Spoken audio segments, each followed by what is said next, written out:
Welcome back to another deep dive, and this time we're going deep, as per your request, Yeah. into the Enneagram Type 6, specifically through a historical lens, Hmm. which, let me tell you, is pretty fascinating, but maybe a bit unsettling. Yeah, it's definitely some intense material. It is, and, we're talking about Joseph Goebbels, so, Yeah, right. that's already a bit of a heavy topic. Exactly.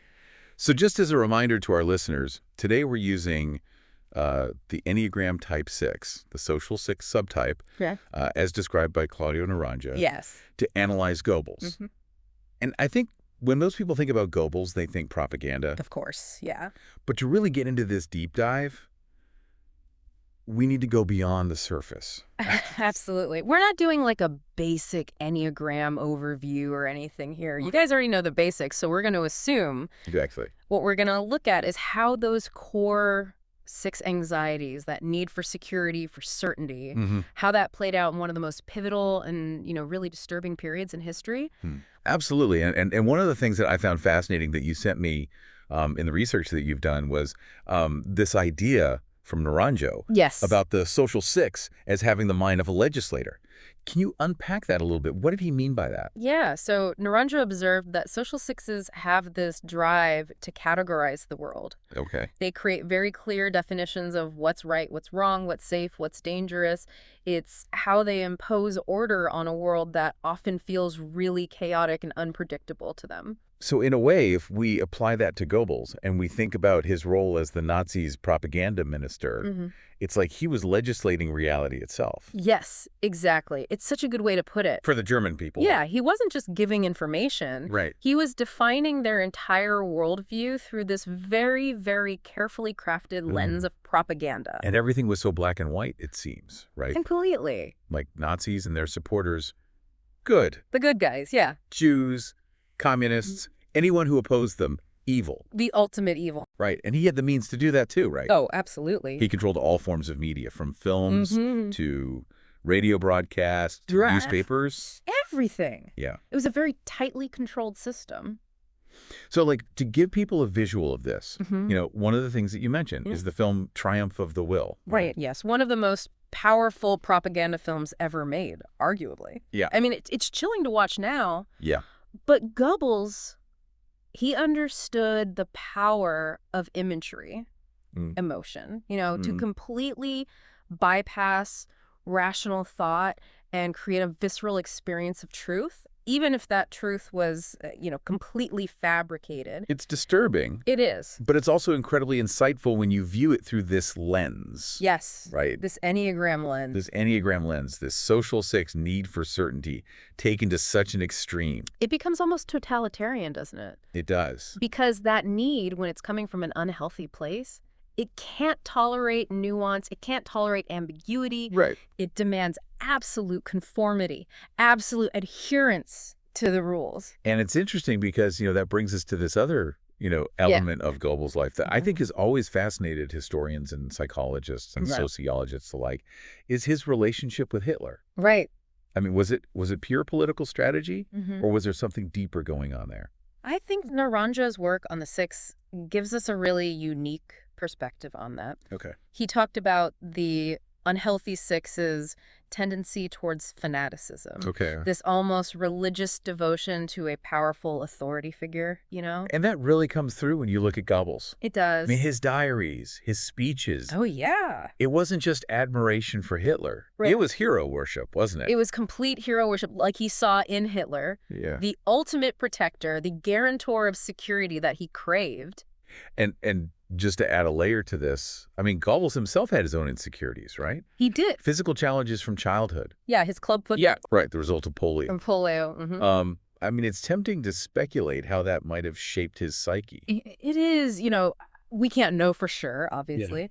But it's interesting to consider how someone who felt physically vulnerable might seek security in a figure like Hitler, who projected such strength and dominance. It's like by aligning himself with Hitler, he could vicariously access that power, that sense of invincibility. Exactly. And that brings us to another key element of the social 6 that Naranjo highlighted, Okay. their attraction to grandiosity. Okay, let's unpack that a little bit, because how did Goebbels leverage that in his propaganda. We're talking about more than just praising Hitler here. Oh, yeah. This goes way beyond just Hitler. This is about tapping into something much larger. Okay. I mean, Goebbels was a master of weaving existing German myths and legends into his narrative. Okay. You know, the idea of a master race, the revival of a glorious past.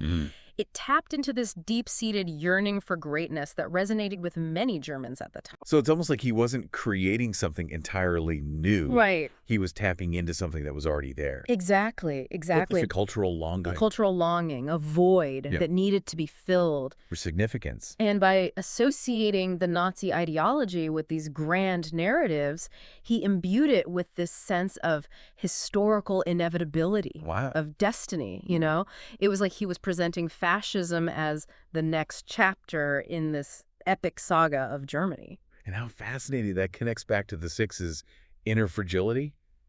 It's almost as if, and I'm not saying this is true for all Sixes, but in this particular case, it's almost like he needed to believe in something larger than himself, something grand and awe-inspiring. To compensate. For his own perceived weaknesses. It's a fascinating. Yeah, and we see that pattern again and again, not just with Goebbels, but throughout history. Right. The need to be part of a movement, an ideology, a group, something. That promises to make the world a better, safer, more glorious place. It's a seductive promise. Oh, it is, especially for those who feel anxious and uncertain. And that brings us to perhaps the most potent weapon. Oh, absolutely. In Goebbels' arsenal. Fear.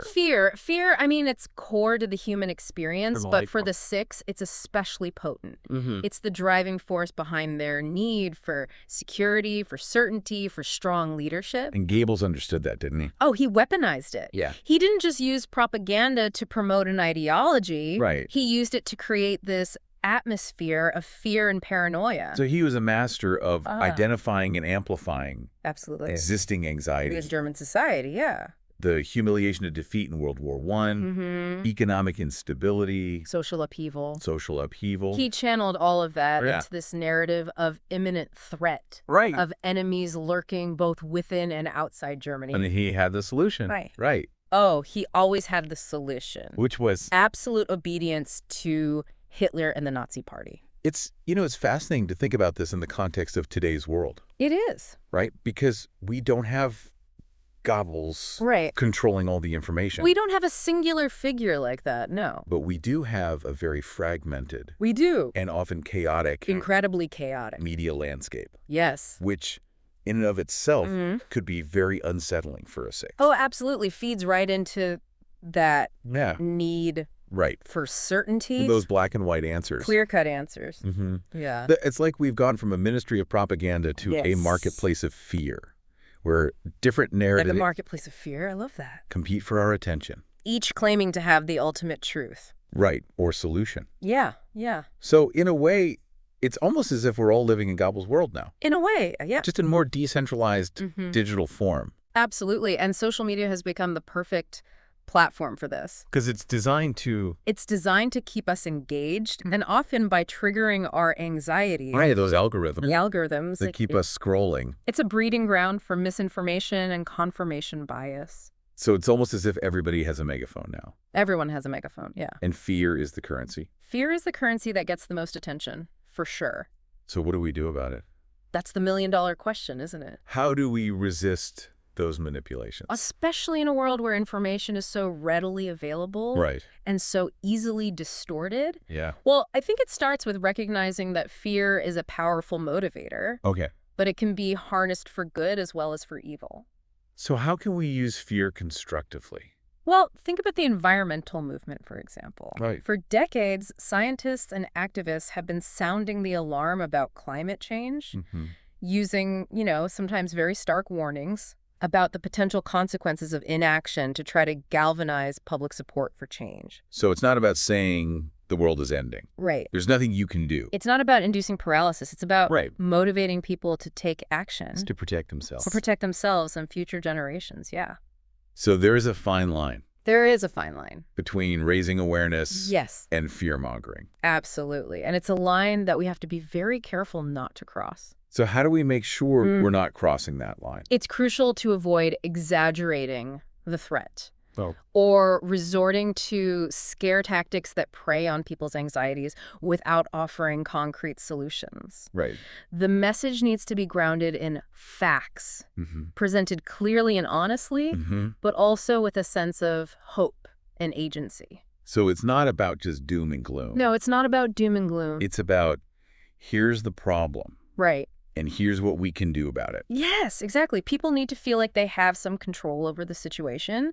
That their actions can make a difference. That their actions can make a difference. Otherwise, fear can lead to despair and inaction. And this is where I think the healthy six can really contribute. Absolutely. Because that natural skepticism can help them to discern between genuine threats and hype. And their desire for security can motivate them to find practical, workable solutions. So instead of being consumed by anxiety, they can channel that energy into positive action. Exactly. Becoming leaders in their communities, advocating for change, working to create a safer and more sustainable future.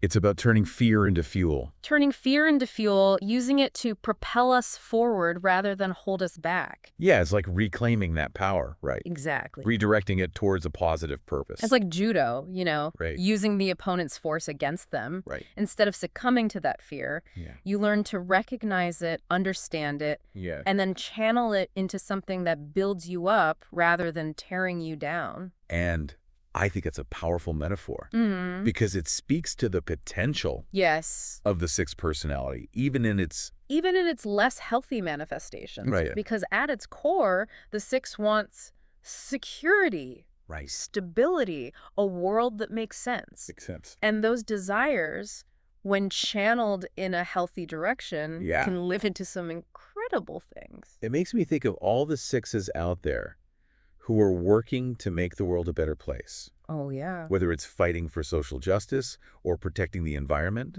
or just creating a sense of safety and belonging in their communities. Yes, they're the quiet heroes often, the ones behind the scenes, working diligently to make sure things run smoothly, that people feel safe and supported. And I think that's a beautiful testament to the power it is. Of the sixth personality.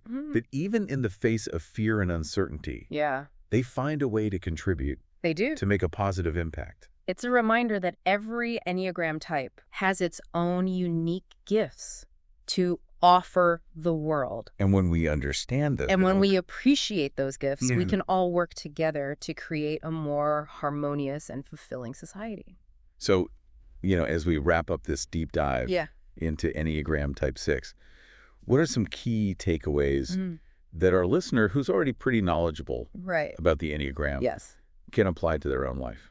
I think the most important lesson is to be aware of the ways that fear can be used to manipulate us, both individually and collectively, We have to be critical consumers of information, question the narratives that are being presented to us, and be willing to challenge our own assumptions. And remember that fear is not always our enemy.